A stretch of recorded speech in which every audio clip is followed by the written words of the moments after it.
Bueno, muy buenas tardes, muy buenos días a todos, según donde se encuentren. Aquí en Argentina ya son las 3 de la tarde. Algunos todavía no habrán almorzado. Eh, bueno, bienvenidos primero que nada a este webinar en el marco de la iniciativa Comprometidos. Coordinamos desde Ashoka, UNESCO y Social Lab. Comprometidos, por si alguno no sabe, es un desafío virtual, es una plataforma abierta de innovación social que lo que busca es que jóvenes entre 18 y 29 años se involucren y se comprometan con los objetivos de desarrollo sostenible, pensando y liderando proyectos en equipos, armando equipos para liderar proyectos que generen impacto social, que busquen mejorar la realidad de su entorno, que planteen soluciones innovadoras para estos problemas y que realmente puedan conformar una red y una comunidad de jóvenes comprometidos en toda la región, en toda Latinoamérica y el Caribe, para poder eh, alcanzar de alguna manera o contribuir a alcanzar los objetivos de desarrollo sostenible. Así que muchísimas gracias a todos por ser parte de la iniciativa a través de la participación en este webinar, y si aún no lo han hecho, los invitamos a que luego de este webinar puedan animarse a ingresar a www.estamoscomprometidos.org, conocer más del desafío y poder subir sus proyectos, por más sencillos que sean, por más ideas básicas e iniciales que tengan, o tal vez tienen proyectos que ya están liderando y que están en marcha, que los puedan subir a la plataforma para compartirlos con toda esta red de jóvenes, de mentores, de organizaciones aliadas, de empresas que están apoyando esta iniciativa y que realmente quieren ayudarlos a lograr que sea muy posible el alcance cada vez más de los objetivos de desarrollo sostenible. Estela, te consulto por las dudas si que revises si está deshabilitado la posibilidad de comentar de los participantes. No, está habilitado todavía. Deshabilítala, por favor. Ok, en unos momentos. Perfecto. Listo, bárbaro. Muchas gracias. Bien, bueno, les presento a Estela Armijo, que vive en El Salvador. Ella es parte del proyecto Infosegura del PNUD regional, así que hoy contamos con el apoyo del PNUD también, que trabaja mucho en alianza con UNESCO, por supuesto, y que se sumaron a este webinar para hablarnos de juventudes resilientes en la zona norte de Centroamérica. Lo que vamos a hacer es mantener los micrófonos de todos silenciados. Si alguien tiene alguna pregunta o algún comentario mientras Estela va avanzando en su presentación, pueden hacerlo a través del chat por escrito, y en todo caso yo o Estela estaremos atentas para poder leer sus comentarios durante la presentación, y en caso de que sea una pregunta, seguramente se pueda responder hacia el final de la presentación para no estar interrumpiendo. ¿Está bien? Y también hacia el final de la presentación, si hay preguntas o comentarios para hacer, podemos aprovechar los micrófonos de los que tengan ganas de preguntar directamente para abrir la conversación y que no seamos solo las voces de Estela y mías en este webinar. Así que muchas gracias, Estela, es un placer, es un lujo tenerte aquí. También está Gerardo Carballo del PNUD también, que va a estar colaborando con Estela seguramente en la parte de intercambio y de conversación. Así que gracias a ambos y gracias a todos los que se sumaron a este webinar. Estela, todo tuyo. Gracias. Bueno, muy buenas tardes y a todos por estar acá este día con nosotros. Espero que sea una presentación que les ayude un poco también a comprender la dimensión de tanto de los factores de protección como de la violencia en la zona norte, El Salvador, Guatemala y Honduras. Ya les explicaré un poco en qué consistió el estudio que hemos levantado, pero antes quisiera primero agradecer a la oficina de PNUD Regional por hacernos la invitación y a Comprometidos, a Shola y todo el programa que está trabajando con jóvenes por presentarles esta investigación que debería ser discutida con muchos jóvenes, y creo que esta es una buena oportunidad para saber qué piensan todos ustedes que están en diferentes regiones y diferentes países. Entonces, muchas gracias a todos por la invitación, y de parte de Infosegura, de Marcela Desmud y de todo el equipo les agradecemos.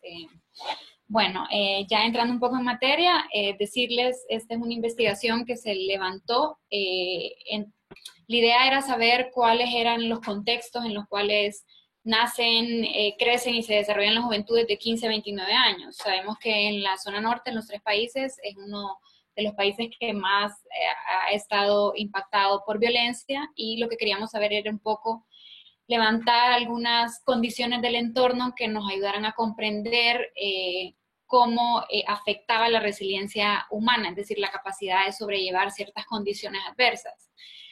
Y lo que hicimos fue una encuesta, aproximadamente fueron, quiero ver, unos 5.000 jóvenes entrevistados en los tres países, y es representativa, es decir, representa a los 9 millones de jóvenes en los tres países, entre los 15 y 29 años de edad, es representativa por sexo y por urbano-rural. Entonces, tenemos de cierta manera un buen instrumento que nos ayuda a acercarnos y aproximarnos a esas realidades.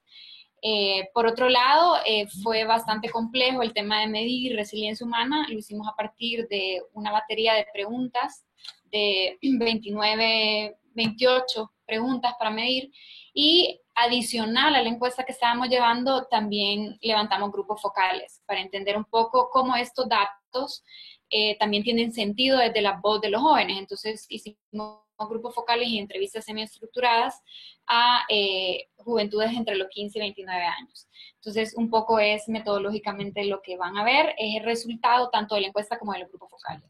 Ok, a ver, no puedo pasar. ¿No puedes pasarlo? Ahorita, sí, ya. Ahí está. Ok. ¿Qué vamos a ver en la presentación? Bueno, una introducción bastante corta que hablamos cuando hablamos de resiliencia. La pregunta de investigación se las diré. Y los principales hallazgos. 7 mensajes principales. Qué factores de protección están asociados a mayores niveles de resiliencia humana, y cómo la resiliencia también se puede dimensionar en estos contextos de violencia, ¿verdad? Cómo la violencia afecta ese recurso, esa capacidad que tienen las juventudes. ¿De qué hablamos cuando hablamos de resiliencia? Ok, desde el informe de PNUD, el Informe Mundial 2014, definieron la resiliencia como la capacidad de las personas, las sociedades y las comunidades expuestos a un riesgo para lidiar, sobreponerse a la adversidad sin comprometer sus derechos y opciones de vida presente y futura. Nosotros lo que descubrimos en la investigación, digamos, que hicimos de las literaturas, un poco de la academia, es que la resiliencia también no solo puede ser entendida como una capacidad individual, sino muchas investigaciones especializadas lo que nos decían es que la resiliencia humana depende mucho de los recursos que proporciona el entorno. Y hay una relación bastante clara entre la resiliencia humana y los factores de protección que están en la familia, en la escuela y la comunidad. Entonces, no queríamos entender la resiliencia como una capacidad individual, sabemos que lo es, pero queríamos saber qué recursos del entorno o cuáles eran aquellos recursos del entorno que más potenciaban los niveles de resiliencia a partir de dónde crecían y se desarrollaban las juventudes. Entonces, lo que hicimos para el informe fue levantar ciertos factores de protección que podrías encontrar en la familia, otros factores de protección que podrías encontrar en la escuela y las comunidades, y ver qué jóvenes respondían con ciertos factores de protección y cuáles eran los factores de protección mayormente asociados a mayores niveles de resiliencia. Y por el otro lado, también medimos factores de riesgo, es decir, qué factores de riesgo podían, de cierta manera, disminuir la capacidad de resiliencia en los jóvenes. Y lo que encontramos es que los jóvenes que nos reportaban mayores factores de protección tenían mayores niveles de resiliencia, lo cual fue muy positivo. Entre mayor punteaban en los factores de protección en la familia, la escuela o la comunidad, tenían más capacidad de sobrellevar la adversidad, ¿verdad? Entonces, fue lo que hicimos en la encuesta. Ahora, desde los jóvenes, ¿qué son los jóvenes resilientes? Y lo que queríamos saber era un poco, era desde la voz de los jóvenes qué nos podían estar diciendo. Y entonces, esta es la frase de una joven guatemalteca de 15 años, que ella nos decía: esto no es así, la violencia, yo no habría luchado sin haber merecido, yo no perdí, yo gané, yo soy joven, yo mando, yo soy luz, yo brillo. Es una joven, Esther, de 15 años, que vive en una comunidad con presencia de pandillas, y después del asesinato de 3 de sus vecinos, ella decidió, en conjunto con otros compañeros, formar un colectivo que se llama Atrapar Sonrisas, Esquivar Balas.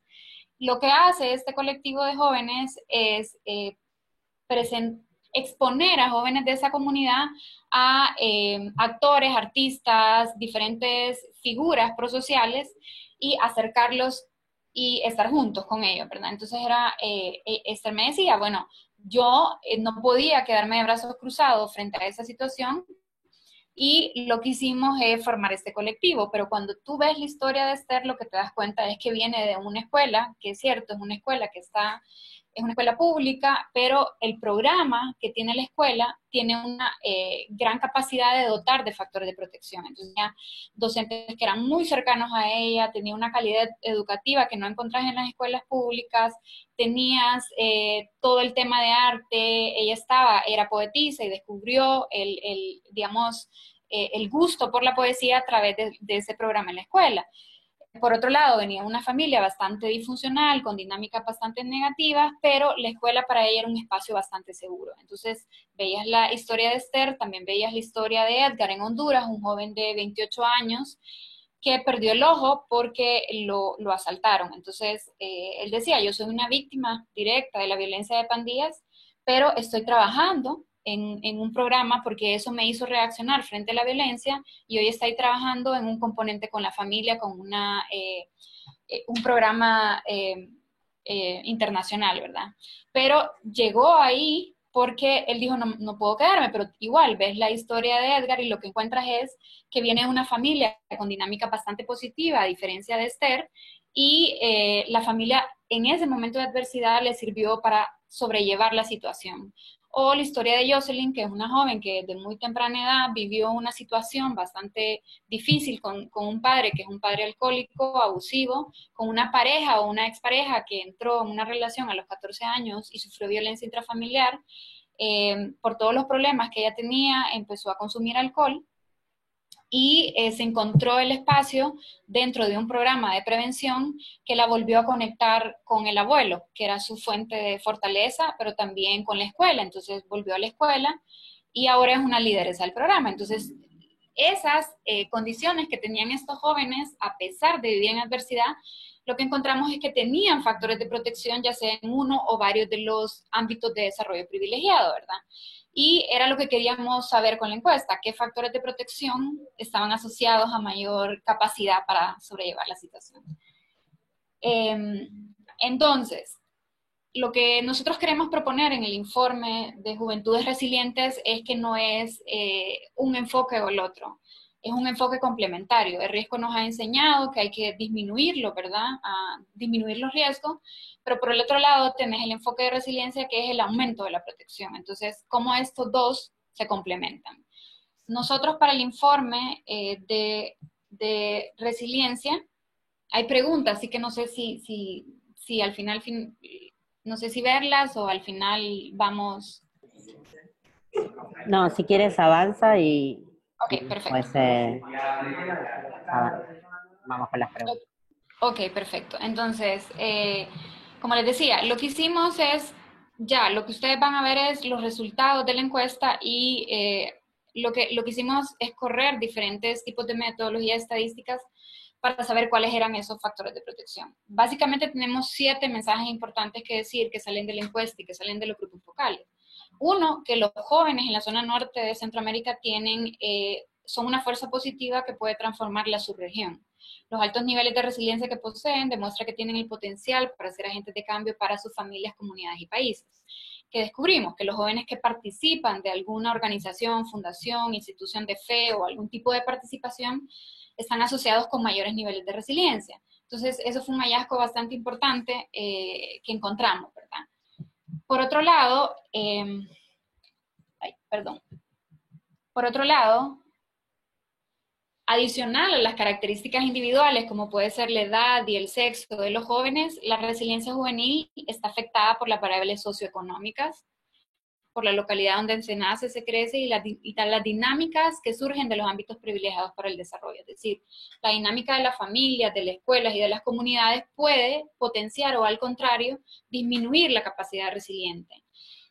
Descubrimos también que las mujeres tienden a ser más resilientes que los hombres y que los jóvenes, los adolescentes entre los 15 y 19 años son más resilientes que los jóvenes de mayor edad.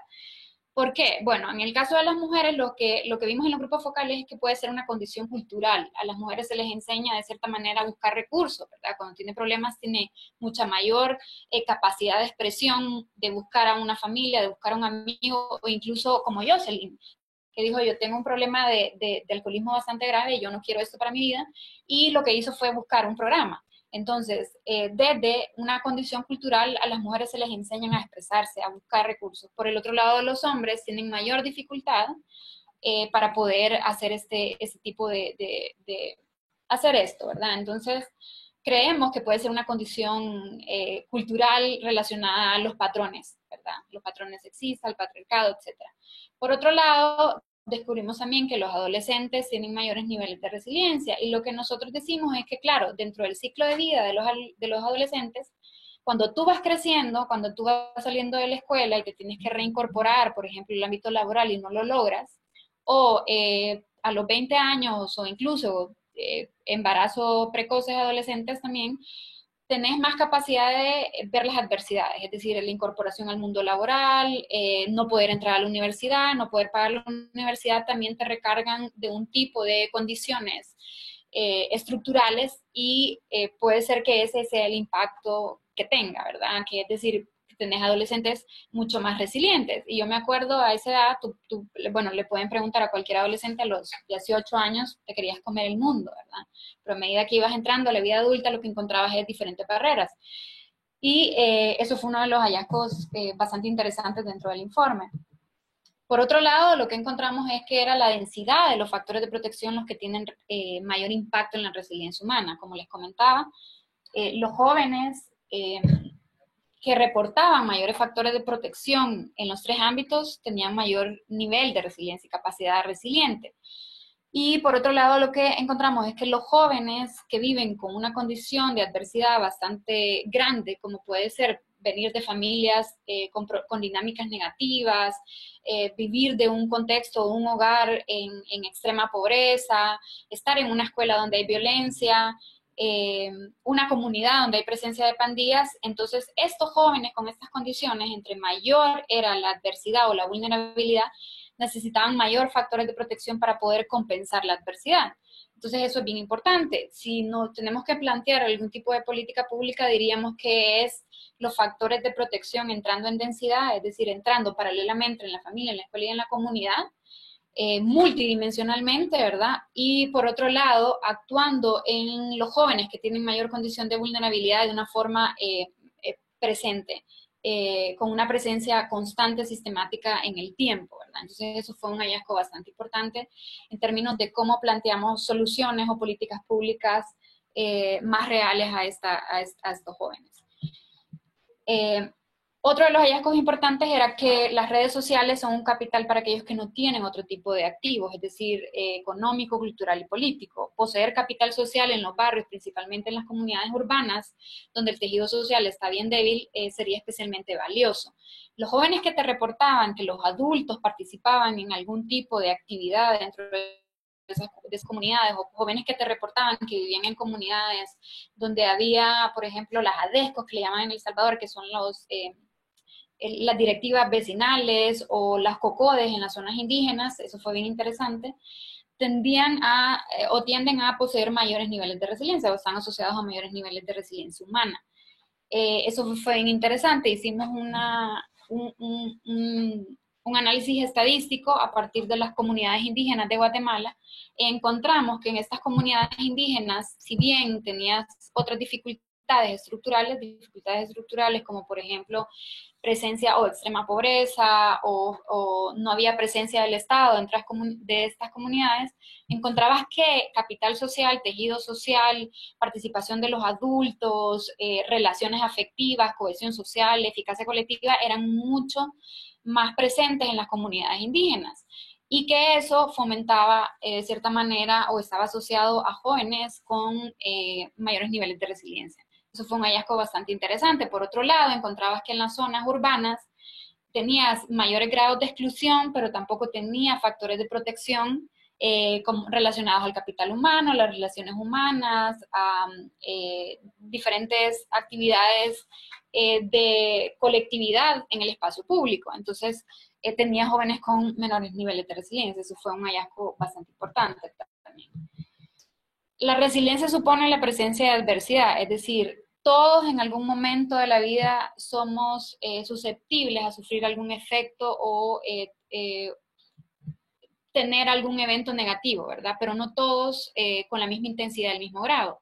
No es lo mismo, por ejemplo, un joven que vive en una comunidad y que lo han asaltado una vez en su vida, en una colonia, en un vecindario privado, que un joven que vive en una comunidad con presencia de pandillas, con presencia de drogas y otros factores de riesgo. Es decir, para este joven, para este último joven, la presencia de adversidad va a ser mucho más constante, mucho más presente. Entonces, descubrimos que en contextos de alta violencia, los niveles de resiliencia se ven fuertemente impactados, es decir, eran jóvenes con menos capacidad resiliente. Y lo que empezamos a ver era ver cómo la violencia, no en agrupado, primero vimos en agrupado, ¿verdad? Pero luego empezamos a ver cómo la violencia directa, la violencia indirecta, y ya les iré explicando un poco en los conceptos de esto, fueron afectando los niveles de resiliencia y cómo impactaban a la juventud. Pero sí, o sea, necesita cierto grado de adversidad para ser resiliente, pero con una adversidad constante, sistemática, muy presente en el día a día, los niveles de resiliencia bajan considerablemente, ¿verdad? La violencia afecta a los factores de protección a nivel global, es decir, encontramos a través de las regresiones, vimos que la violencia afectaba los factores que encontrabas en la familia, en la escuela y en la comunidad, pero principalmente los factores de protección presentes en la comunidad y a nivel individual. Esto fue bien interesante porque si ustedes se fijan, la comunidad puede ser un espacio donde se aproveche para la política pública y que la violencia afecte este recurso que podía potenciar los niveles de resiliencia fue bastante negativo, digámoslo así. Por otro lado, la violencia tiene efectos directos en el comportamiento de los jóvenes. Más adelante vamos a ver cómo y de qué forma, ¿verdad? Medimos también diferentes tipos de violencia. Queríamos saber si la violencia intrafamiliar, si la violencia de pandillas, si la violencia en la escuela, si la violencia directa, la violencia indirecta, etcétera. Diferentes tipos de violencia. Eran 7 tipos de violencia, los cuales logramos clasificar. ¿Cuáles eran de todas estas violencias las que mayor tenían impacto en la resiliencia juvenil? Y lo que encontramos es que la violencia intrafamiliar, la violencia ejercida por pandillas y la violencia ejercida por la autoridad son las que mayor impactan los niveles de resiliencia. Entonces, a nivel de violencia intrafamiliar, lo que tú encuentras estadísticamente es que todos los jóvenes de todas las edades, de todos los sexos, urbano, rural, de alguna manera están afectados por la violencia intrafamiliar. Es una violencia que de cierta manera no respeta, digamos, tu posición social, el sexo o la edad. Está presente en la mayoría o en una buena proporción de jóvenes en la zona norte de Centroamérica. Pero la violencia de pandillas y la violencia ejercida por la autoridad principalmente se ven afectados los jóvenes urbanos y lo que vimos es que dependiendo del grupo etario, jóvenes de 15 a 19 años están más afectados por la violencia que puedan ejercer las pandillas y las autoridades que jóvenes de mayor edad. Y esto tiene lógica, las estadísticas lo que te dicen de cierta manera es que son jóvenes los que están falleciendo, los que son victimarios, y la policía de cierta manera tiene un sesgo de un joven de 16 años que un joven, por ejemplo, de 29 años o más edad.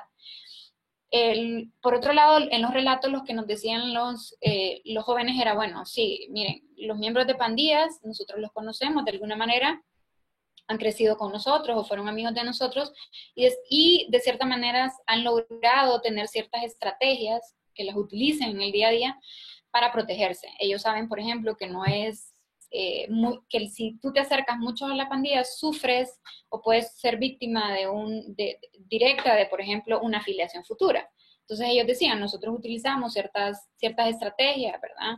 Como ni muy cerca, pero tampoco muy lejos, de, por ejemplo, ir a la iglesia te puede proteger, o llegar a cierta hora a la casa también. Entonces, pero con la autoridad, nos decían ellos, la autoridad no distingue.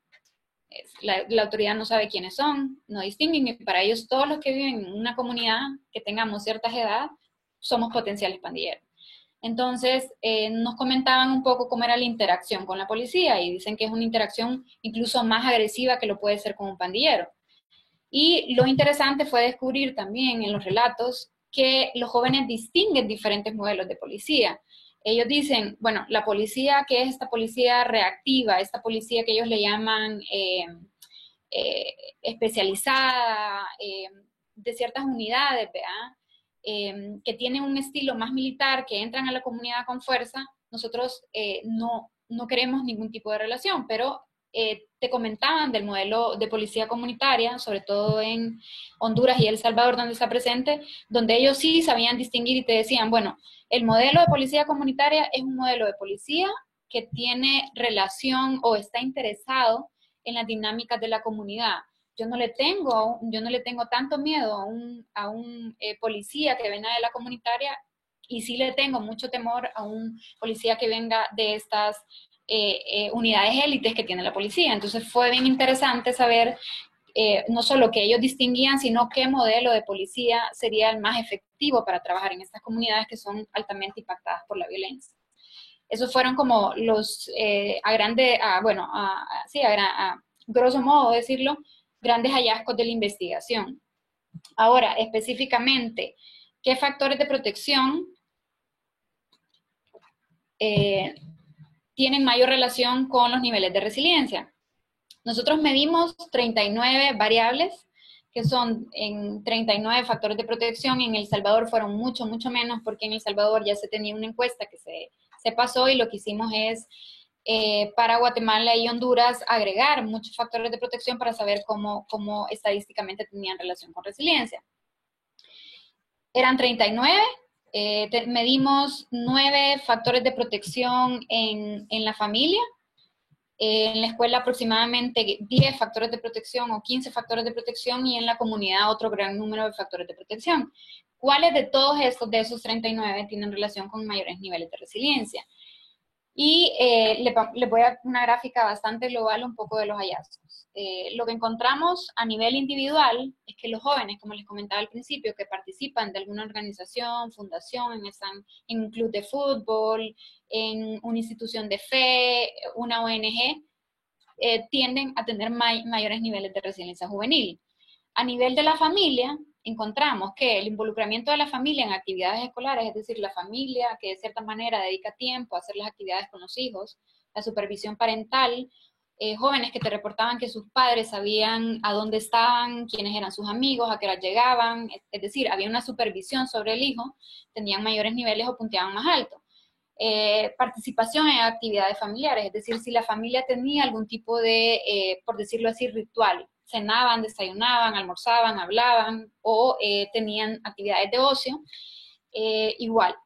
Y la resolución de conflictos a nivel interno, es decir, jóvenes que te reportaban que la familia hablaba, cuando surgía un problema internamente en la familia, hablaba de los problemas de una manera pacífica, tenía mayores, o sea, ese joven tenía mayores niveles de resiliencia. Y la afectividad, la importancia de tener padres o tutores, ¿verdad?, que daban cariño, apoyo, etcétera.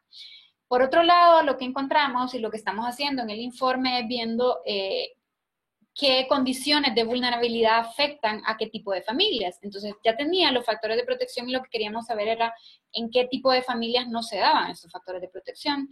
Y lo que encontramos era familias monoparentales, por ejemplo, dirigidas por mujeres, que tenían un trabajo dentro o estaban trabajando en el sector informal, tenían mucha más dificultad de supervisar a sus hijos, y eso tiene lógica, porque eran mujeres que no tenían otro apoyo más que ellas, que tenían que sostener económicamente la familia con un trabajo bien precario que las obligaba a salir de los hogares por mucho más tiempo, que no tenían capacidad monetaria para pagarle a alguien que cuidara a sus hijos. Entonces, el tiempo que estaban fuera del hogar no les permitía supervisar a sus hijos, por ejemplo.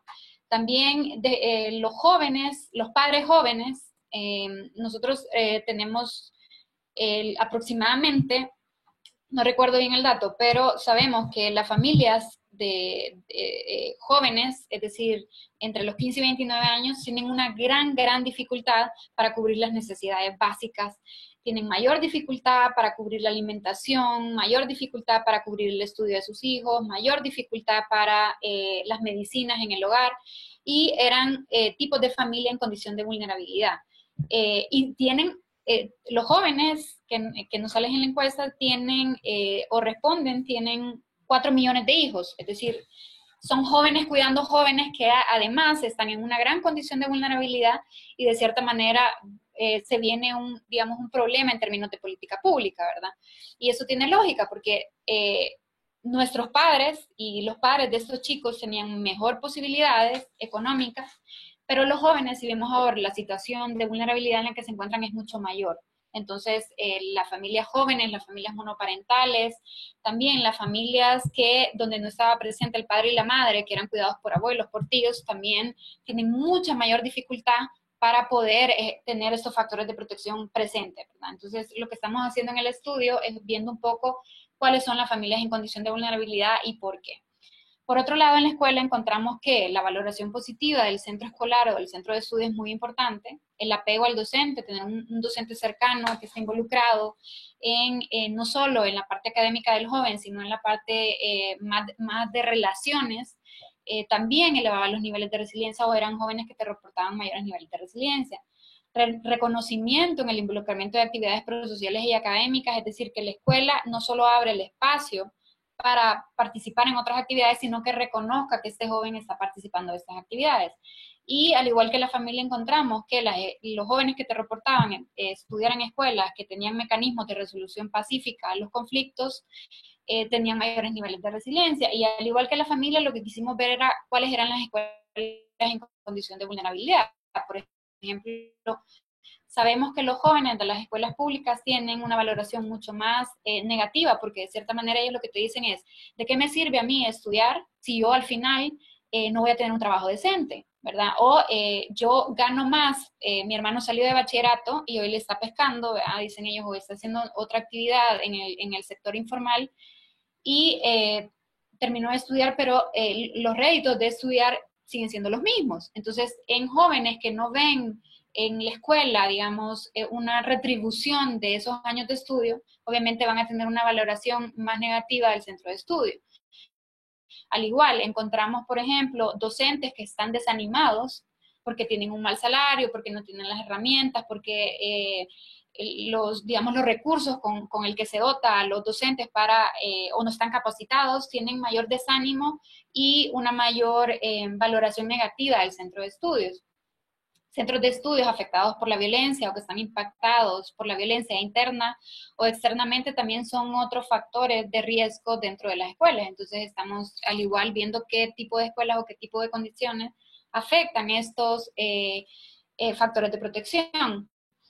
En términos de comunidad, eso fue bien importante. A nivel regional lo que vimos es que la participación comunitaria de los adultos jóvenes que te decían, adultos participan activamente en la comunidad, eran jóvenes igual que tenían mayores niveles de resiliencia. A Guatemala y Honduras medimos lo que se llama eficacia colectiva. ¿Qué es eficacia colectiva? Es no solo la relación entre los vecinos, sino la participación activa o la capacidad de los adultos de controlar las conductas antisociales de los jóvenes, pero también de ponerse de acuerdo en una visión en común y llevarla a cabo.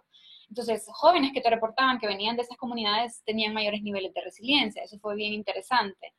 Sabemos, por ejemplo, que donde hay violencia puedes encontrar menos participación, donde hay violencia encontrás menos eficacia colectiva, menos capital humano, ¿verdad? Entonces sabemos que la violencia puede afectar. No sabemos qué, si fue la presencia de violencia lo que afectó desde un principio, la participación comunitaria, las redes sociales, entre personas, o si a menor participación comunitaria en una comunidad, mayor presencia de violencia. Eso no se sabe y seguirá, digamos, la discusión académica sobre eso, pero sí sabemos que jóvenes que viven en ese tipo de comunidades que te reportan ese tipo de factores de protección tienen mayores niveles de resiliencia.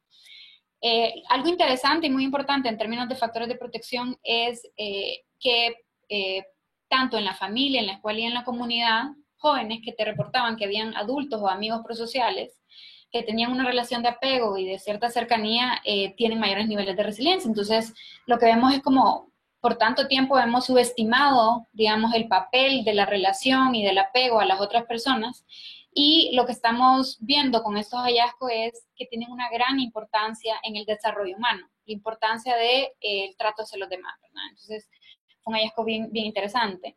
Por otro lado, encontramos que ciertos factores de protección, como les comentaba, la presencia de violencia tanto en la comunidad como en la escuela, jóvenes que tienen o que desertan del sistema educativo, tienen menores niveles de resiliencia, bajos ingresos en la familia, no vivir con el padre o la madre, el consumo de alcohol, de drogas, marihuana, otras sustancias, igual impactan los niveles de resiliencia, ¿verdad? Entonces, por otro lado, tenés estos factores de riesgo.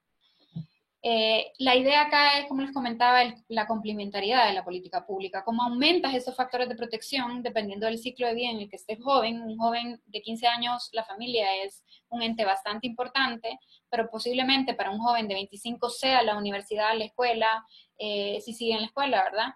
El que tenga el ámbito más importante. Entonces, ¿cómo eleva los factores de protección dependiendo del ciclo de vida del joven, pero y por otro lado disminuye estos factores de protección que afectan?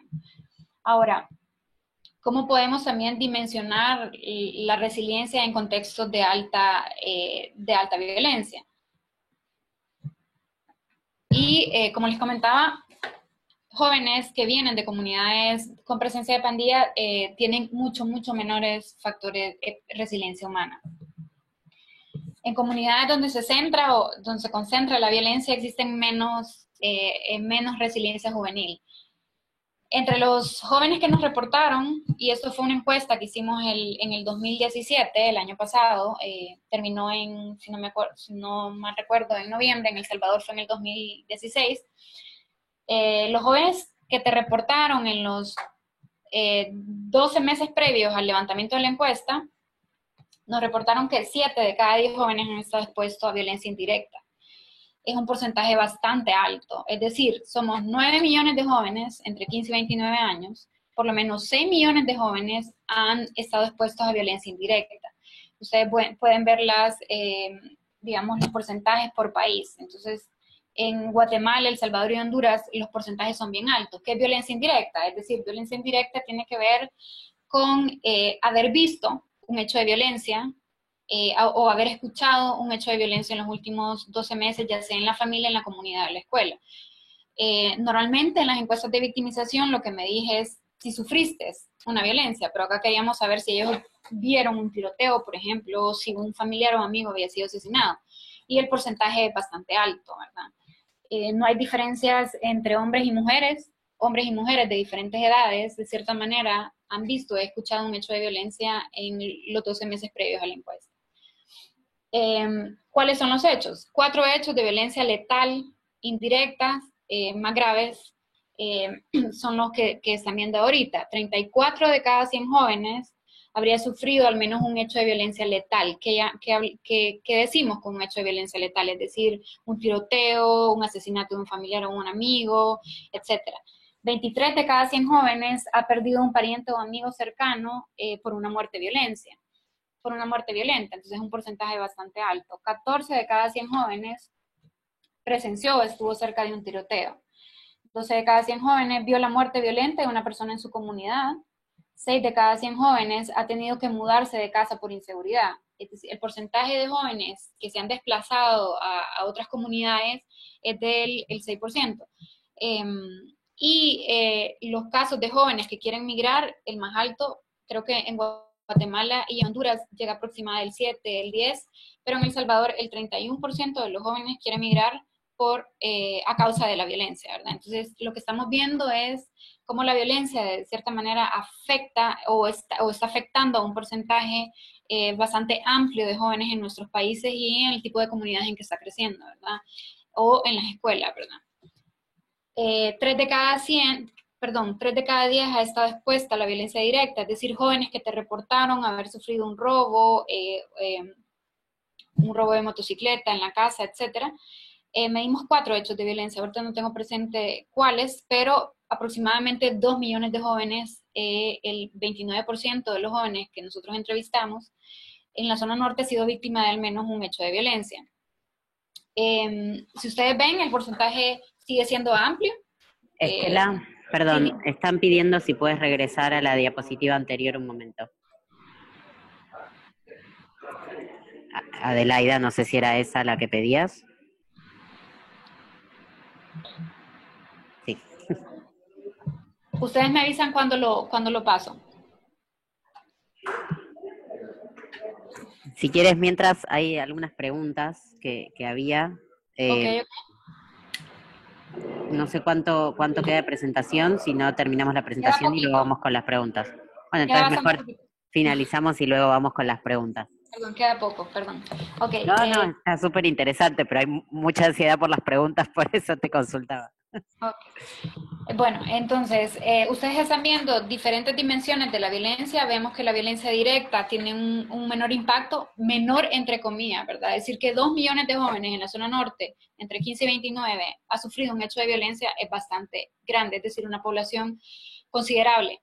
Eh, Decir que 7 de cada 10, es decir, el 70% de los jóvenes en la zona norte ha visto o escuchado un hecho de violencia y hechos de violencia letal como los que ustedes vieron, es una población que está bastante expuesta, ¿verdad? Entonces, son cifras bastante considerables. 26 de cada 100 jóvenes afirma que en sus comunidades existe presencia de pandillas. La presencia de pandillas es mayor en El Salvador. Eso fue un hallazgo interesante. Lo que veíamos en Honduras y Guatemala es que la presencia de pandillas está focalizada posiblemente en las ciudades, en las comunidades excluidas, ¿verdad? Hay mucha mayor presencia de pandillas, pero en El Salvador los jóvenes, tanto de la zona urbana, de la zona rural, te reportaban presencia de pandillas. Entonces el fenómeno, de cierta manera, en El Salvador está mucho más expuesto y posiblemente estas cifras lo que te estén diciendo es esto. La presencia de pandillas en El Salvador es mucho más extendida que en Guatemala y Honduras, pero igual ustedes recuerden que la violencia de pandillas afecta los niveles de resiliencia, ¿verdad? Entonces, independientemente si está mucho más presente o no, los jóvenes o estadísticamente nos están diciendo que la violencia que ejercen las pandillas es considerable en los niveles de resiliencia. Y uno de los hallazgos muy importantes que encontramos y queríamos ver era qué efectos tiene el hecho de que tú, siendo jóvenes, estés expuesto indirecta o directamente a un hecho de violencia. ¿Qué consecuencias tiene? Y esta frase lo resume todo. La violencia acostumbra a generar violencia. Es Esquilo, un dramaturgo griego, el que dijo esa frase. Lo que encontramos es que efectivamente la violencia solo puede engendrar violencia. Si tú sufriste un hecho de violencia, lo que estadísticamente vimos es que ese joven que sufrió un hecho de violencia directo o indirecto va a presenciar en un 81% más probabilidad de presentar conductas antisociales. ¿Qué nos referimos a conductas antisociales? Van a ser jóvenes que en algún futuro te pueden consumir droga, te pueden tomar alcohol en exceso, que usen o manipulen un arma de fuego, dañen propiedad privada, legitimen el uso de violencia de género, utilicen la violencia como mecanismo de solución de problemas. La violencia al final solo puede engendrar violencia. Entonces, ¿cómo cortamos esos ciclos de violencia? Y un poco, tal vez, lo interesante es saber cómo o qué papel juegan los factores de protección para cortar ciclos de violencia, ¿verdad? Entonces, eso fue un hallazgo bastante interesante. Y estadísticamente lo que vimos es que sí, los jóvenes de 15 a 19 años, como ustedes vieron en la presentación, son los que se ven mayormente impactados por la violencia de pandillas y de autoridad, son los jóvenes de 25 y 29 años los que tienden a presentar conductas antisociales. Entonces allí hay un tema de ciclo de vida que es de explorarlo y de profundizarlo, ¿verdad? Como siendo joven puedes recibir violencia, directa o indirecta, pero en la adultez, ¿cómo presentás o tenés conductas antisociales? Entonces fue un hallazgo bien interesante en cuanto a política pública, ¿verdad? Y creo que sería todo. Muchas gracias. Espero haber, no sé, ayudado un poco a comprender en términos de violencia y no solo de los factores de protección, sino el efecto de la violencia en este recurso que todos tenemos los jóvenes. Y me quedaría ya para las preguntas, así que muchas gracias. Bueno, muchísimas gracias, Estela, por esta presentación tan completa de la investigación y bueno, de todos los temas relacionados con ella. Voy a las preguntas, igualmente cada uno puede también habilitar su micrófono, pero empezamos por las preguntas que ya habían hecho. Juan Miranda, de Nicaragua, Javier en realidad dice de Nicaragua, consulta si hay estudios sobre resiliencia cuando es el Estado el que pone en riesgo a la juventud.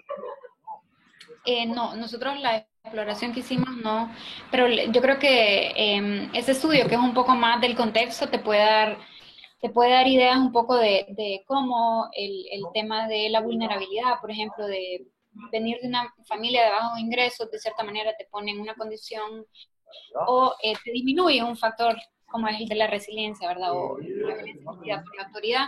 Entonces, tal vez puede dar luces de cómo el Estado juega un papel también bien importante en potenciar la resiliencia en este contexto, ¿verdad? Ujú. Perfecto. Creo que igualmente Juan, no sé si sigue estando en la llamada o se fue antes. Aquí hay otra de Alejandro. Ante un fenómeno sociopolítico en donde una rectificación y reemplazo del gobierno, ¿qué rol tiene el pueblo para identificar los factores de protección? Eh, Alejandro, sí, si quieres, si quiere eh, Alejandro poner su micrófono también, si Tal no. vez se me podría, tal vez, explicar un poco no entendí muy bien la pregunta, entonces, no sé. Bueno, buena. ¿Me escuchas, Estela? Sí, Sí, te escucho perfecto. bien. Bueno, lo que pasa es que pues ahorita en Nicaragua hay una crisis social, bastante violencia por parte del gobierno eh, y por parte también de los opositores, pues, de los que quieren el reemplazo. Hay un rol protagónico por parte de los jóvenes en donde a través de los medios de comunicación y las redes sociales se ha intensificado la violencia. Es decir, ya cualquier publicación que esté dirigida hacia una persona, sea del gobierno o de los opositores, el contexto que lleva es violento, quiere generar violencia, desprecio, odio por apoyar a sus líderes o en este caso pues al gobierno. Entonces, eh, mi pregunta es que en base a eso, ¿qué rol tiene el pueblo para poder eh, identificar los factores de protección o de qué manera podría hacerlo para de esta forma evitar que se siga generando esa violencia que en consecuencia está dejando bastante costo, arriba de 300, arriba de 300 homicidios y asesinatos, las pérdidas humanas, según las cifras por parte de los organismos de derechos humanos aquí en Nicaragua. Entonces, ¿qué rol tiene el pueblo pues, para poder identificar los factores de protección o si existe alguna ventana para poder identificar los factores de protección y evitar pues, los problemas que se están dando a causa de ese tipo de violencia? Pues. Ok, bueno, lo que te podría responder es un poco, ese tipo de investigaciones lo que ayuda es a identificar esos factores de protección. Por ejemplo, sabemos que la organización comunitaria y una organización efectiva que haga o que cambie ciertas dinámicas de la comunidad tiene un impacto bastante bueno en los jóvenes en cuanto a resiliencia.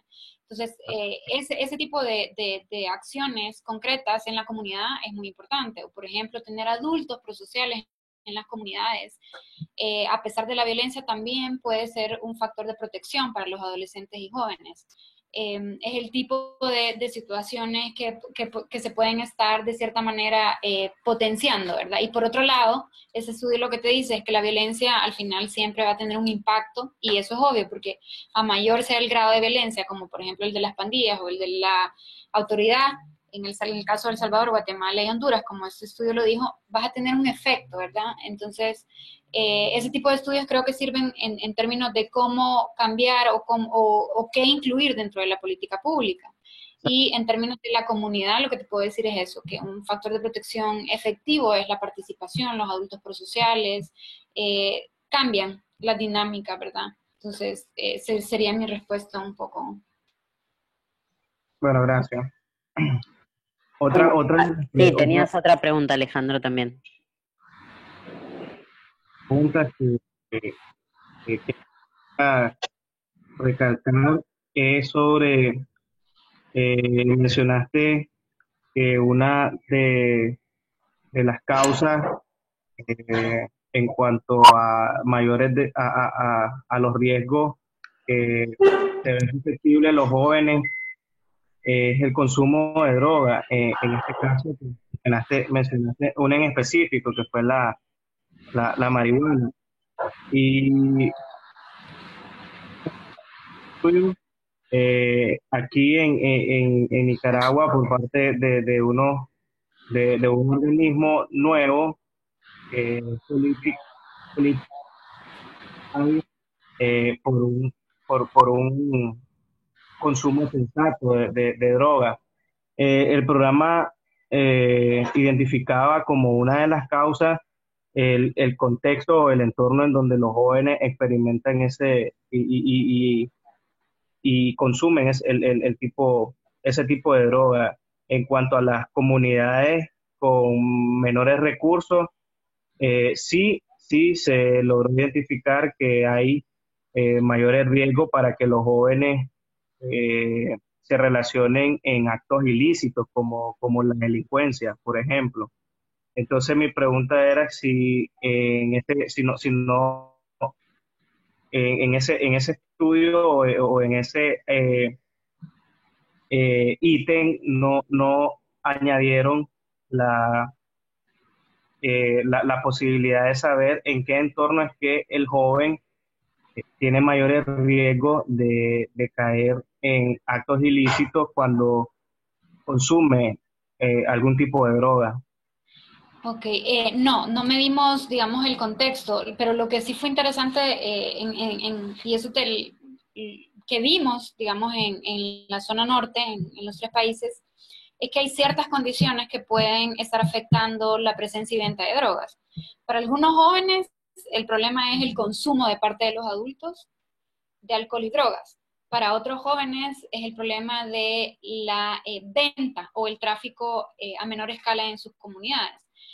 Una de las cosas que nosotros encontramos es que, por ejemplo, comunidades donde hay alta violencia, es decir, que es constante, que es presente la violencia, tenés mayor probabilidad o mayor posibilidad de que existan ventas de drogas. El hecho de que el joven te reportara pandillas, en el 70% de los casos en el que el joven te reportó presencia de pandillas, existe presencia de drogas. Entonces era bien interesante ver cómo estos factores de protección, ¿verdad? Esos factores de riesgo de cierta manera también te posibilita o generan otro tipo de problemas. No medimos en qué circunstancias los jóvenes consumían o no, pero sí vimos cómo la presencia de otro tipo de violencia está afectando ciertos o potencia ciertos factores de riesgo. Entonces uno de estos fue la presencia de pandillas, por ejemplo. Eso fue interesante, pero no hicimos lo otro. Ok, gracias. Ahí Eric tiene un comentario y una pregunta. Eric, ¿quieres hacerlo tú directamente?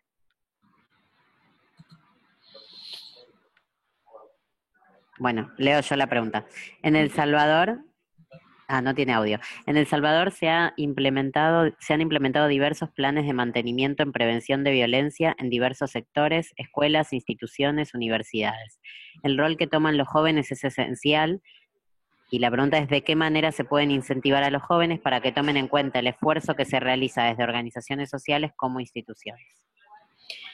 Yo creo que un tema bien importante, y eso te lo digo desde, digamos, desde lo que nos comentaban los jóvenes mismos, ¿verdad? Una vez que tú te responsabilizas de cierta manera de la importancia que tiene tu accionar en tu comunidad o en tu familia o en tu escuela, es decir, empoderar a los jóvenes es muy importante para convertirlos en agentes de cambio. Estos jóvenes que lograron empoderarse, como la historia que vimos al principio, de Esther, de Edgar, de Jocelyn, que son jóvenes de los tres países, lo que descubres es que al potenciar ciertos factores de protección, también los estás empoderando, ¿verdad?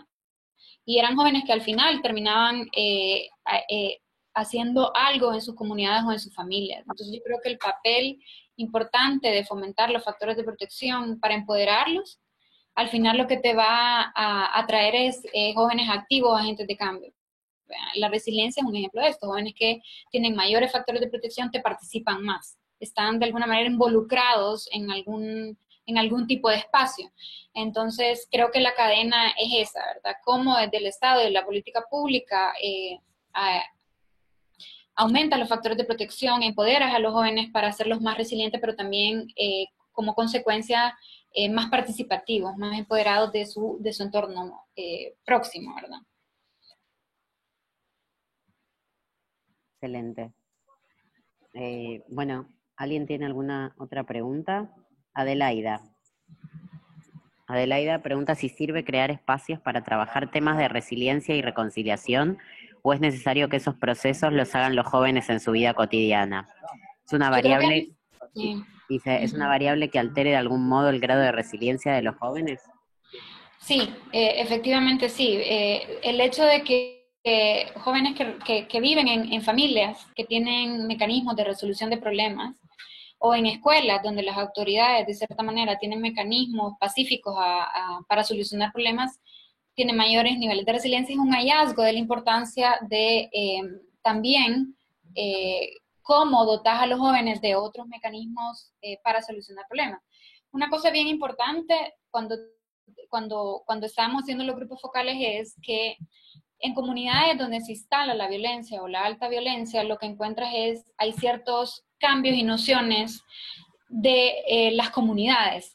Por ejemplo, jóvenes que viven en comunidades donde hay mucha violencia, posiblemente te pueden estar reportando mayores niveles de agresividad. Y es porque la agresividad, cuando tú los escuchas, los relatos, podría ser un mecanismo de defensa en contextos de alta violencia.